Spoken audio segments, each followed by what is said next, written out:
خوش آمدید۔ آج ہم ایک بہت ہی خاص ادبی شاہکار کی گہرائیوں میں اتر رہے ہیں۔ جی، اور ہمارے پاس محمد منتظر مہدی صاحب کا ایک تفصیلی جائزہ ہے۔ آپ جانتے ہیں وہ the podcast of book reviews کے بانی ہیں۔ بالکل، اور ان کا platform knowledge with M تو مشہور ہے۔ تو آج ہم ان کے جائزے کی روشنی میں بات کریں گے طیب صالح کے ناول موسم ہجرتیں الی الشمال کی، یعنی season of migration to the north. جی ہاں، مہدی صاحب نے اس پر کافی گہری تحقیق کی ہے، تو دیکھتے ہیں وہ کیا کہتے ہیں، کیوں یہ ناول اتنا اہم ہے۔ ٹھیک ہے۔ تو یہ صرف خلاصہ نہیں ہوگا، بلکہ مہدی صاحب کا تجزیہ ہوگا کہ بھائی یہ تہذیبوں کا تصادم، شناخت کا بحران، یہ سب کیسے دکھایا گیا ہے۔ چلیں شروع کرتے۔ اچھا، مہدی صاحب شروع میں کتاب کا تعارف کرواتے ہیں۔ نام تو ہم نے بتا دیا، season of migration to the north, عربی میں موسم ہجرت الی الشمال۔ جی، اور اردو میں شمال کی طرف ہجرت کا موسم۔ ہاں، مصنف ہے الطیب صالح، سوڈان سے۔ مہدی صاحب بتاتے ہیں کہ یہ 1966 میں شائع ہوا۔ اور صنف کیا بتائی ہے مہدی صاحب نے؟ Post colonial literature. جی، اور سائیکولوجیکل فکشن یعنی نفسیاتی پہلو بہت اہم ہے۔ بالکل۔ اور مہدی صاحب کا تجزیہ بھی انہی نکات پر زور دیتا ہے کہ نو آبادیاتی دور کے بعد کے اثرات اور کرداروں کی نفسیات۔ اور ایک بڑی اہم بات جس پر مہدی صاحب نے بھی زور دیا ہے کہ 2001 میں عربی اکیڈمی نے اسے عربی زبان کا سب سے عظیم ناول کہا۔ سب سے عظیم ناول، یہ تو بہت بڑا اعزاز ہے نا؟ یقیناً۔ مہدی صاحب کی تحقیق کے مطابق یہ عربی کے سب سے زیادہ پڑھے جانے والے ناولوں میں سے ایک ہے، اور وجہ وہی مشرق اور مغرب کی کشمکش اور وہ نفسیاتی زخم جو نو آبادیاتی نظام نے دیے۔ جی ہاں، جنہیں صالح نے بڑی، آپ کہیں فنکاری سے یا شاید بے رحمی سے بے نقاب کیا ہے۔ یہ صرف سیاسی تبصرہ نہیں، اس سے کہیں گہرا ہے۔ اچھا، مصنف کے بارے میں مہدی صاحب کیا بتاتے ہیں؟ طیب صالح، جی، وہ سوڈان کے گاؤں میں پیدا ہوئے 1929 میں، لیکن تعلیم انہوں نے برطانیہ سے حاصل کی۔ تو یہ مشرق اور مغرب کا ملاپ ان کی اپنی زندگی میں بھی تھا؟ بالکل، اور مہدی صاحب کے مطابق یہی چیز ان کی تحریروں میں، خاص طور پر اس ناول میں بہت نمایاں ہے۔ وہ BBC عربی سروس سے بھی وابستہ رہیں۔ اچھا۔ اور اگرچہ انہوں نے اور بھی چیزیں لکھیں، مہدی صاحب کہتے ہیں اصل شہرت اسی ناول سے ملی۔ ان کی کہانیوں میں وہ سوڈانی گاؤں کی زندگی، اسلامی روایات، جی، اور وہ نو آبادیاتی تجربے کی تلخی، یہ سب مہدی صاحب کے تجزیے میں اہم ہیں۔ چلیں آپ کہانی پر آتے ہیں۔ مہدی صاحب کے خلاصے کی روشنی میں وہ آغاز بڑا ڈرامائی بتاتے ہیں۔ ایک راوی ہے، نام نہیں بتایا گیا۔ جی، بے نام راوی، وہ یورپ میں کئی سال پڑھ کر اپنے سوڈانی گاؤں واپس آتا ہے۔ اور مہدی صاحب اس واپسی کو اہم موڑ کہتے ہیں۔ گاؤں بظاہر ویسا ہی ہے، پر کچھ بدلا ہوا سا لگتا ہے راوی کو۔ یہاں اس کی ملاقات ہوتی ہے مصطفیٰ سعید سے، ایک پراسرار آدمی۔ مہدی صاحب کہتے ہیں یہ کردار ناول کا مرکز ہے۔ بظاہر عام کسان، لیکن کچھ خاص ہے اس میں۔ اور یہیں سے سسپنس شروع ہوتا ہے۔ مہدی صاحب بتاتے ہیں کہ راوی کو دھیرے دھیرے پتہ چلتا ہے کہ یہ مصطفیٰ سعید تو کوئی عام بندہ نہیں۔ بالکل نہیں، یہ تو آکسفورڈ سے پڑھا ہوا بڑا ذہین آدمی ہے، ماہر معاشیات رہا ہے لندن میں، ایک کامیاب مگر متنازع زندگی گزاری اس نے وہاں۔ اوہو، لندن والی زندگی۔ مہدی صاحب اس کی کیا تفصیل بتاتے ہیں؟ مہدی صاحب بتاتے ہیں کہ اس کے کئی یورپی عورتوں سے تعلقات تھے، لیکن ہر تعلق کا انجام تباہی۔ تباہی مطلب؟ کچھ نے خودکشی کر لی، کچھ ذہنی طور پر تباہ ہو گئیں، اور مہدی صاحب زور دیتے ہیں کہ مصطفیٰ خود کو کہتا تھا مشرقی جرثومہ۔ کیا مطلب جرثومہ؟ جی، کہ وہ مغرب سے، مغربی تہذیب سے انتقام لینے آیا ہے۔ تو یہ تعلقات صرف رومانس نہیں تھے، ان میں طاقت، نسل پرستی، تاریخ کا بدلہ، یہ سب شامل تھا۔ باپ رے، یہ تو بہت پریشان کن بات ہے۔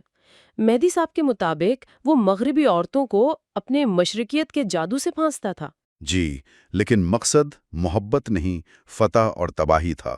اور پھر وہ شادی کرتا ہے جین مورس نامی ایک انگریز عورت سے۔ وہ خود بھی ایک باغی قسم کی پیچیدہ کردار ہے۔ اور ان کا رشتہ؟ مہدی صاحب اسے کہتے ہیں بیمار تعلق، محبت اور نفرت کی عجیب کشمکش، اور انجام؟ انتہائی پرشدت، مصطفیٰ جین مورس کو قتل کر دیتا ہے۔ قتل؟ جی، اور مہدی صاحب اس قتل کو بھی صرف ایک جرم نہیں مانتے، وہ اسے تہذیبی اور نفسیاتی ٹکراؤ کا کلائمیکس سمجھتے ہیں۔ حیرت کی بات ہے، مہدی صاحب بتاتے ہیں کہ اتنے بڑے جرم پر اسے سزا صرف 7 سال کی ہوئی؟ ہاں، یہ بھی ایک سوال ہے جو ناول اٹھاتا ہے۔ خیر، رہائی کے بعد وہ غائب ہو جاتا ہے اور سیدھا اپنے سوڈانی گاؤں کسان بن کر رہنے لگتا ہے، اپنا ماضی چھپا کر۔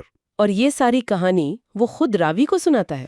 جی ہاں، اور مہدی صاحب کے تجزیے میں یہ نکتہ بہت اہم ہے کہ یہ کہانی سن کر راوی خود ایک شدید ذہنی بحران کا شکار ہو جاتا ہے۔ کیوں بھرا؟ کیونکہ وہ خود بھی تو مغرب سے پڑھ کر آیا ہے، وہ اپنی شناخت کو لے کر الجھن میں ہے۔ مصطفیٰ سعید اس کے لیے ایک آئینے کی طرح بن جاتا ہے۔ اچھا، اسے اپنا مستقبل نظر آنے لگتا ہے اس میں؟ ہاں، ایک تاریک مستقبل کا امکان کہ کیا وہ بھی اپنی جڑوں اور مغربی تعلیم کے بیچ میں پس کر رہ جائے گا۔ اور پھر کہانی کا اختتام؟ مہدی صاحب اسے بہت پراسرار اور علامتی کہتے ہیں۔ دریا میں سیلاب آتا ہے۔ جی، دریائے نیل میں، اور مصطفیٰ سعید ڈوب جاتا ہے۔ تو مہدی صاحب سوال اٹھاتے ہیں، یہ حادثہ تھا یا خودکشی؟ ناول جواب نہیں دیتا، قاری پر چھوڑ دیتا ہے۔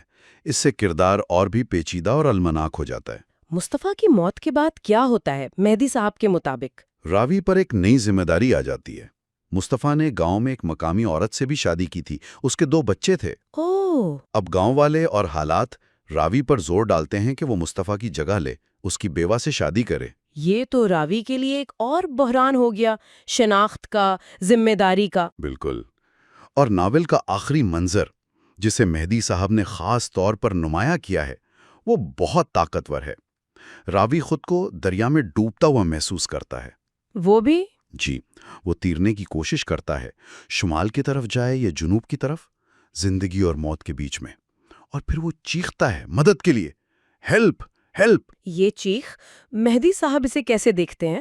وہ کہتے ہیں یہ صرف ایک آدمی کی چیخ نہیں ہے، یہ پوری مابعد نو آبادیاتی دنیا کی آواز ہے، ان نسلوں کی جو اپنی شناخت، اپنی سمت، اپنا مستقبل ڈھونڈ رہی ہیں، مشرق اور مغرب کے درمیان پھنسی ہوئی۔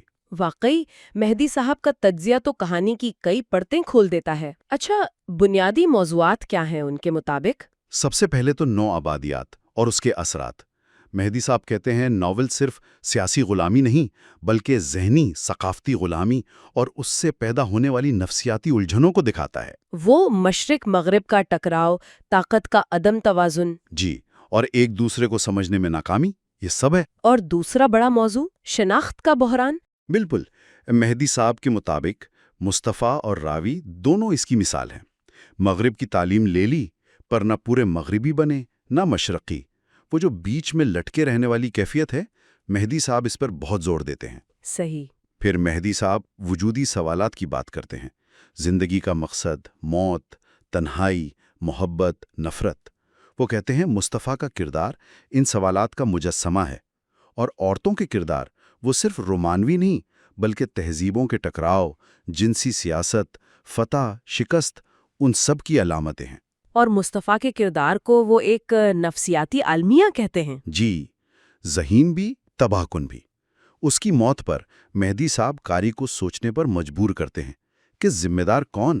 وہ خود، مغرب، تاریخ؟ یہ سوالات ناول کو بہت گہرا بناتے ہیں۔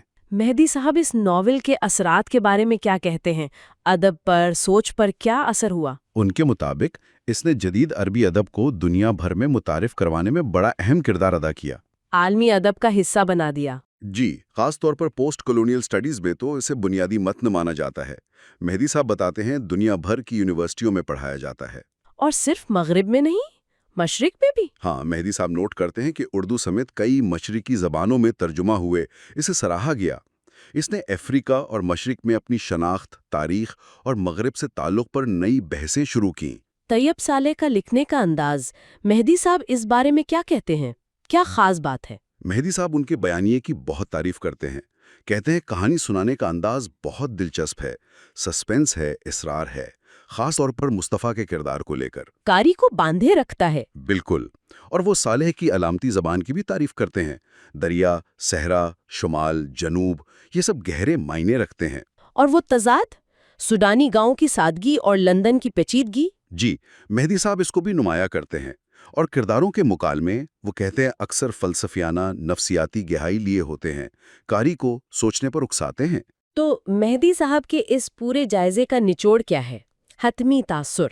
نچوڑ یہ ہے کہ شمال کی طرف ہجرت کا موسم صرف ایک کہانی نہیں، یہ ایک تہذیبی عالمیہ ہے، ایک آئینہ ہے جو مشرق و مغرب کے پیچیدہ، الجھے ہوئے، تکلیف دہ رشتوں کو دکھاتا ہے۔ اور فرد کی شناخت، اس کی جد و جہد، محبت، نفرت، طاقت، انتقام، ان سب پر گہرے سوال اٹھاتا ہے۔ جی، مہدی صاحب اسے ایک لازوال ناول کہتے ہیں جو اپنی علامتی گہرائی، نفسیاتی پیچیدگی اور فکری وسعت کی وجہ سے آج بھی اتنا ہی متعلقہ، اتنا ہی اہم ہے جتنا 50 سال پہلے تھا۔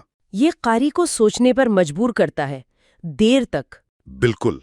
تو یہ تھا طیب صالح کے novel season of migration to the north کا ایک گہرا جائزہ، محمد منتظر مہدی کی تحقیق اور تجزیے کی روشنی میں۔ ہم نے کوشش کی کہ مہدی صاحب کے خیالات کو واضح طور پر پیش کریں۔ امید ہے یہ گفتگو مفید رہی ہوگی۔ اور مہدی صاحب کا تجزیہ واقعی یہ سوال چھوڑ جاتا ہے کہ یہ شمال یعنی مغرب کی طرف ہجرت، کیا یہ صرف جغرافیائی ہے یا ذہنی اور تہذیبی بھی؟ اور اس ہجرت کی قیمت کیا ہے؟ کیا کوئی اپنی شناخت کھوئے بغیر یہ سفر کر سکتا ہے؟ جی، یہ وہ سوال ہے جو سوچنے پر مجبور کرتا ہے۔ اگر کوئی یہ شاندار کتاب خود پڑھنا چاہے اور مہدی صاحب کے تجزیے کی روشنی میں اسے سمجھنا چاہے تو کتاب منگوانے کے لیے 0349226647 پر رابطہ کیا جا سکتا ہے۔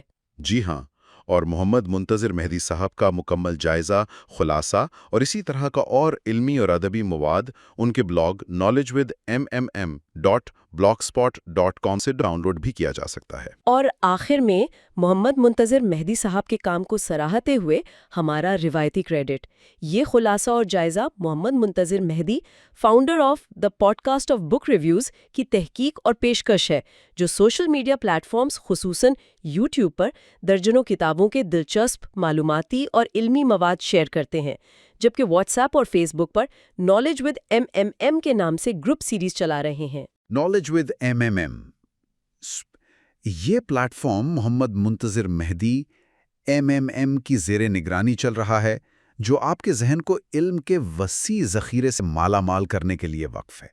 یہاں جنرل نالج سے لے کر سائنس، ادب، تاریخ اور ٹیکنالوجی تک ہر موضوع پر مواد موجود ہے جو آپ کی سمجھ کو وسیع کرنے کے لیے ڈیزائن کیا گیا ہے۔ بہت کچھ، بہت سی سائنس۔ تو اس پلیٹ فارم کو ضرور دیکھیں۔ علم کے لیے MMM کا جذبہ یقیناً آپ کو متاثر کرے گا۔ چاہے سیکھنے کا شوق ہو یا جوابات کی تلاش، یہاں بہت کچھ ملے گا۔ نالج ود MMM کا لنک ڈسکرپشن میں موجود ہے۔ اب اجازت دیں، اگلی گفتگو تک اللہ حافظ۔